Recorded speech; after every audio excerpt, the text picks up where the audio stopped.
Yes, it's the right place to be at this time. I'm Ogochkuka Ona.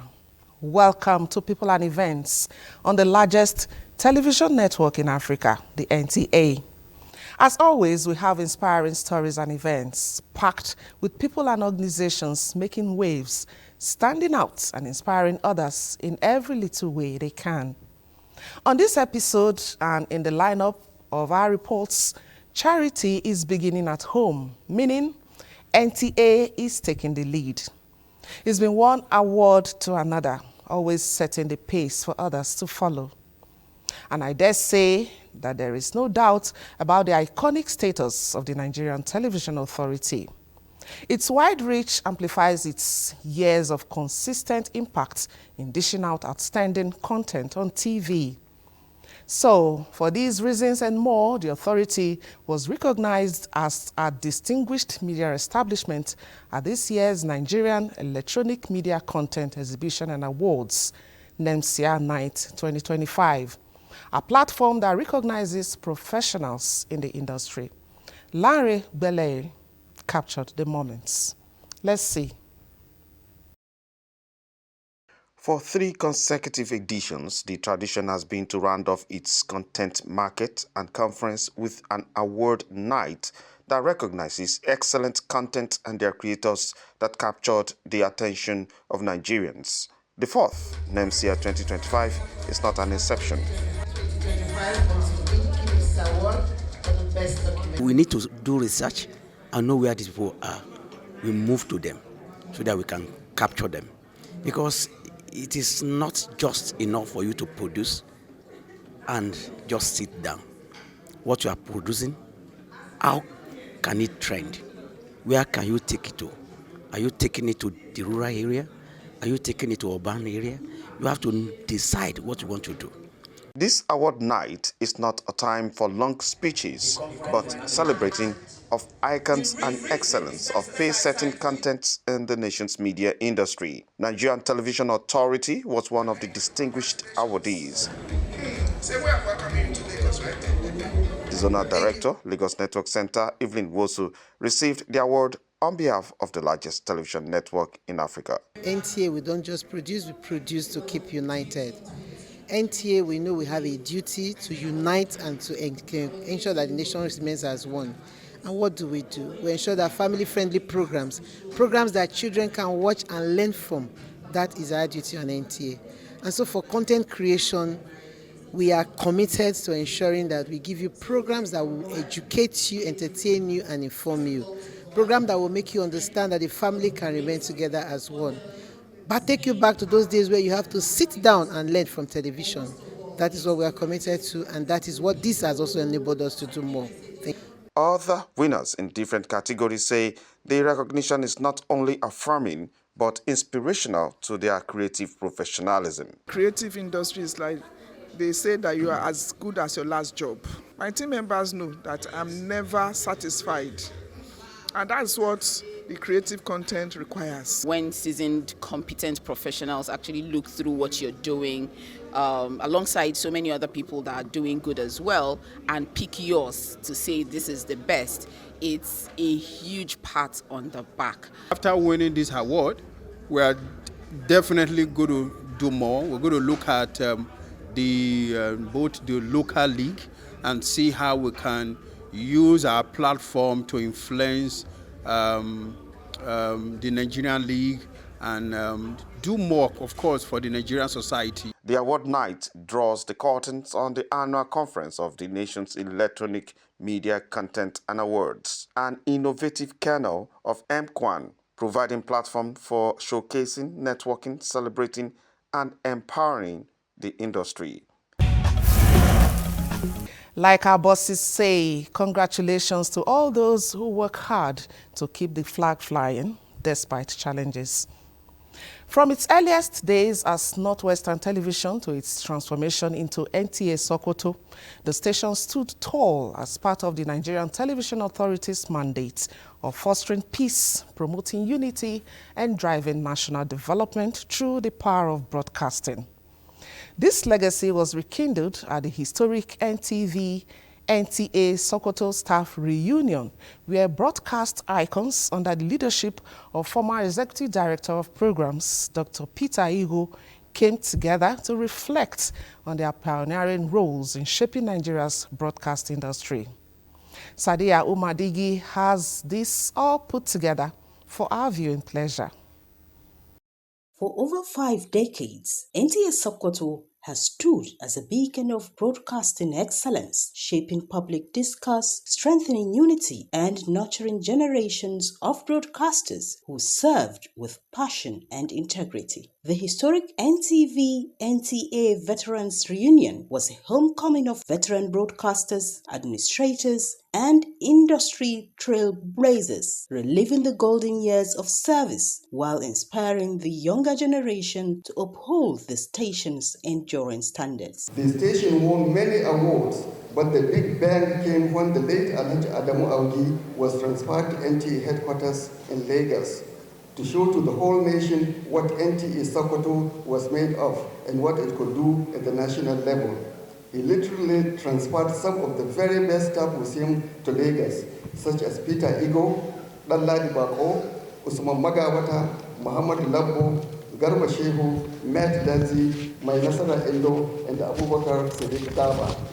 We'll continue to work together, to think outside the box, and see how we can continue to make NTA great. We must educate our youth, we must redirect their brains, and I think the National Orientation Agency, along with family units, every home must begin to put the child in the center of its thinking. We come together not only to reconnect and reminisce, but also to honor the vision, dedication, and impact of our colleagues. The industry is dynamic. Things change all the time. You need to be observant, you need to be watchful, and you need to be interested and key into those changes. With nostalgic tales and heartfelt tributes, the event resonated with pride, gratitude, advices, and assurances. The Sokoto State Government always patronizing the NTA in all our affairs. Most of the state's activities are being carried live by the NTA. So the new management has a duty to all of you here, a duty to every viewer, a duty to every Nigerian, a duty to the future of this country, because our young ones need to see and hear and learn from those lessons. And I want to call upon you to please continue to do this as regularly as you can. Some of us, for the past 40 years, we have not seen each other. Now we are together and we make it. NTA is undergoing a deliberate process of repositioning. Management has prioritized addressing the challenges of obsolete equipment by upgrading infrastructure and preparing modern broadcasting tools.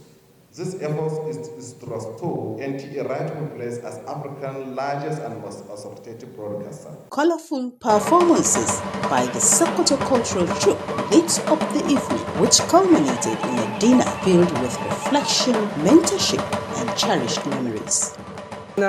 Issues can be mostly, specialized, so that while you do news on a platform that is traditional, you also extend upscaling and helping to advance your news news programs, news stories in different platforms in the social media. Memories of those days was in the town, for you to even say you are working in NTA Sokoto, there is a way you are taken. You are respected as a worker of NTA Sokoto in those days. Earlier, during a homage, the Sultan of Sokoto, Muhammad Saad Abubakar, conferred the title of Kakakin Daular Usmaniya on former Executive Director of Programs and Chairman of the Reunion Steering Committee, Dr. Peter Ehu, in recognition of his selfless service. You are not old enough to impart knowledge on the younger ones, and that's what we keep on calling on you. You have just started this journey by being able to come together as a body of veterans. I know the sky is the limit, and we will give you our total support. The gathering was more than just a reunion. It was a reflection of legacy, mentorship, and a call to inspire the future of broadcasting in Nigeria. Beautiful. No retirement in broadcasting. The veterans are still here and still actively shaping minds. These people no doubt serve as national assets whose wisdom and presence cannot be overemphasized. Let's take a break. I'll be right back with another interesting one. Don't go away.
Welcome back.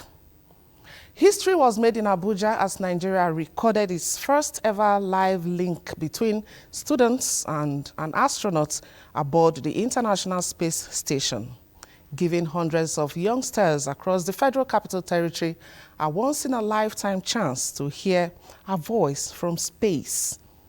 Justin Bemunyi reports on this historic first, which he terms From Abuja to Outer Space.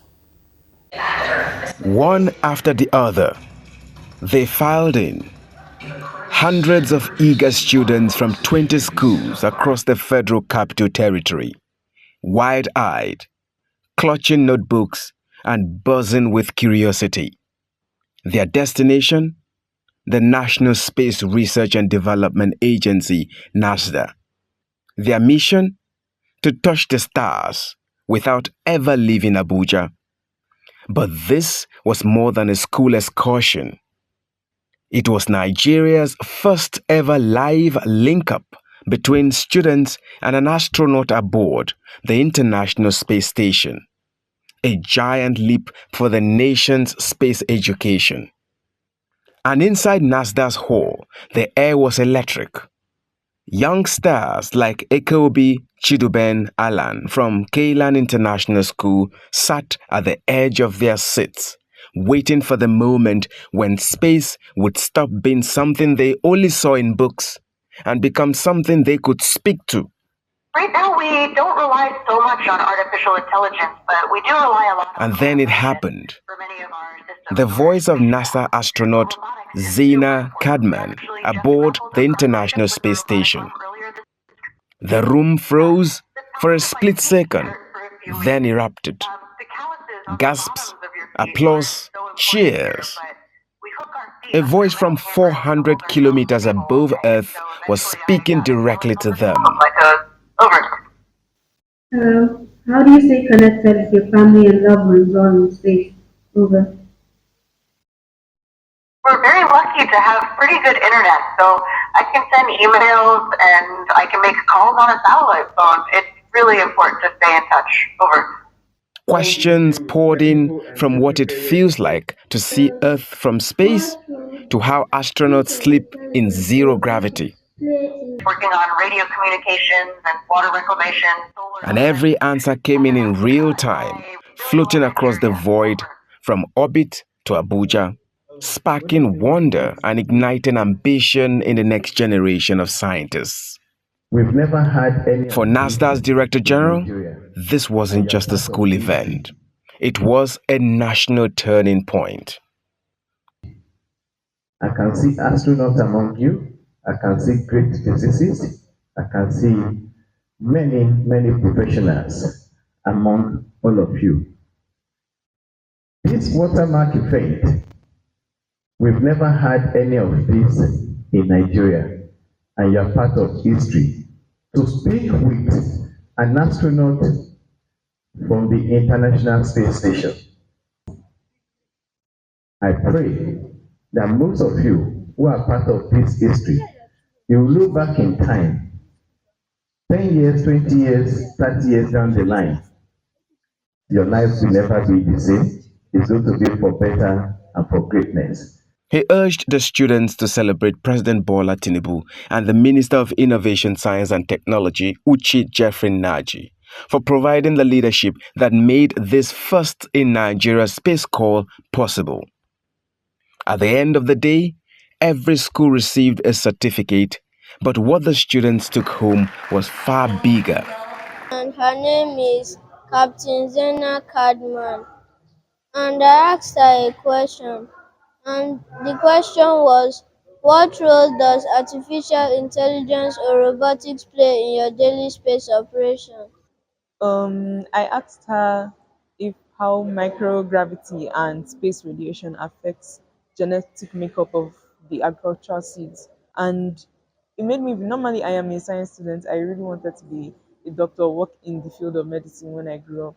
But at the same time, what she told me gave me a very big interest in agri-science. So I can't wait to go back and tell them how I asked the question to an astronaut all the way in space and stuff like that. Courage, inspiration, and a dream that one day a Nigerian name might be called from space. Not as a student on the ground, but as an astronaut aboard. This is definitely going to be evergreen in the minds of these students and all others who had the opportunity to be there. Okay, we are coasting to the finish line. What's next on the lineup? Let's dive into it. From the Ashoke in the southwest to the Regal Babariga of the north, the bold stripes of Angay from the middle belt, and the elegant Ishago and George of the east and south-south. Nigerian fabrics are telling stories far beyond our shores. Our attires have transformed from local treasures into worldwide sensations. Nigerian fashion is showing up on big runways like Paris and in streets like New York.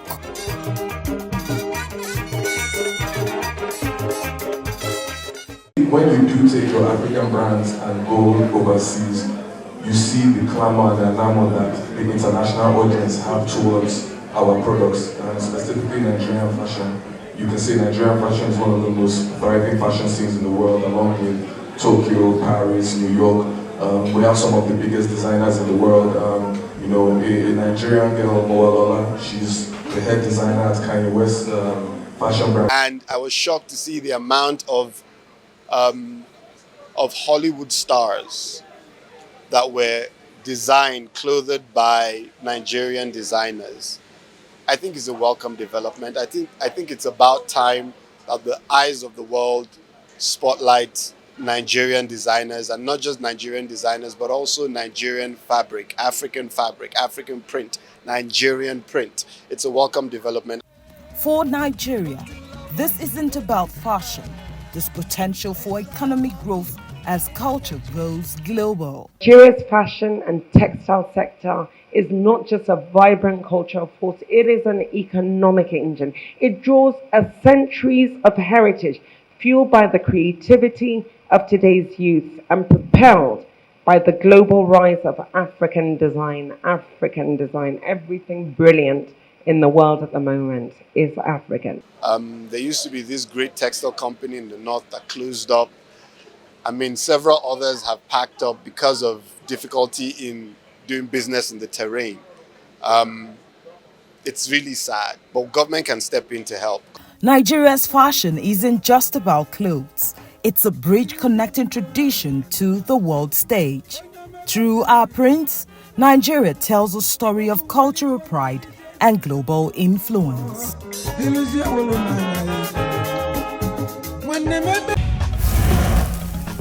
And also for the next package, let's unravel what it is together. With a dynamic road walk, where persons with disabilities celebrated and advocated for deaf rights, stressing that sign language must be recognized and promoted in education, government and society for a more inclusive Nigeria. So Nigerian Sign Language, if it is recognized in the Constitution, it will help us to bridge the gap and remove barrier in education, in employment, in health sector, in justice, and you can name it, all sectors. So the barrier will be removed and gap will be closed, and that way the deaf have access to communication, access to all essential services that are required for the betterment of our life. So without sign language, deaf have been actually marginalized and isolated. So what we sign language is to promote our human rights, our human dignity and respect. You can see in Nigeria we have what it called Discrimination Against Persons with Disability Prohibition Act, which is in line with also with the Renew Hope agenda of President Bola Ahmed Tinubu, and also is in line with the United Nations Convention on Right of Persons with Disability and United Nations Disability Inclusive Strategy. You can see how this policy has aligned, and government has made a kind of deliberate attempt in bringing so many policy in order to promote the issue of persons with disability. So we are seeing it has become dipped for the legislator to make sure that we have a bill for the sign language so that it will become a kind of policy document so that it will going to step down everybody. And there is need for us to be creating awareness. The community of persons with disabilities also called for the integration of sign language interpreters into daily life for equal access and opportunities.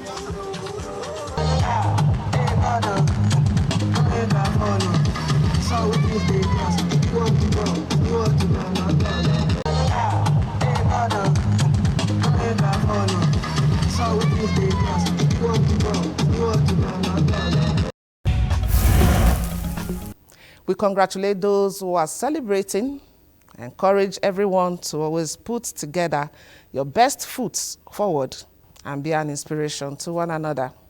That's our package on the program this week. We appreciate your viewership. Be productive and play your part in nation building, especially as we get set to commemorate Nigeria's 65th independence anniversary. Bye for now.